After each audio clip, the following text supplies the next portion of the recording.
ఈ రోజు బాన్సువాడ నియోజకవర్గంలో ముఖ్య కార్యకర్తల సన్నాహక సమావేశానికి రావడం జరిగింది.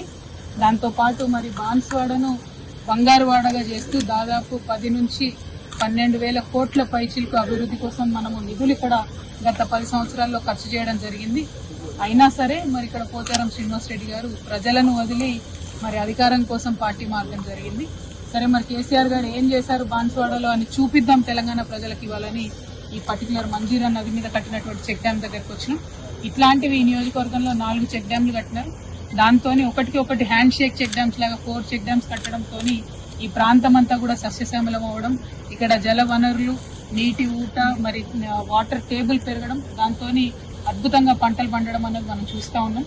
తెలంగాణకు కేసీఆర్ గారు ఇట్లాంటి శాశ్వతంగా నిలబడిపోయేటటువంటి పనులను చేయడం జరిగింది. దూరదృష్టితో కూడినటువంటి పనులను చేయడం జరిగింది. అది చూపించడానికే పర్టికులర్ గా ఇవాళ ఇక్కడికి రావడం జరిగింది. చాలా అద్భుతంగా అనిపిస్తుంది. చాలా చోట్ల పంటలు ఎండిపోయి రైతులు బాధపడుతున్నటువంటి పరిస్థితుల్లో కేసీఆర్ గారు ఈ చుట్టుపక్కల ఉండే 1000 ఎకరాల రైతులు ఎవరు కూడా మరి దేవుడి మీద వాన మీద ఆధారపడకుండా కేవలం ఈ చెక్ డ్యామ్ మీద ఆధారపడి వ్యవసాయం చేసేటటువంటి పరిస్థితిని తీసుకొచ్చినందుకు చాలా గర్వంగా ఉంది. Thank you. జై తెలంగాణ, జై కేసీఆర్.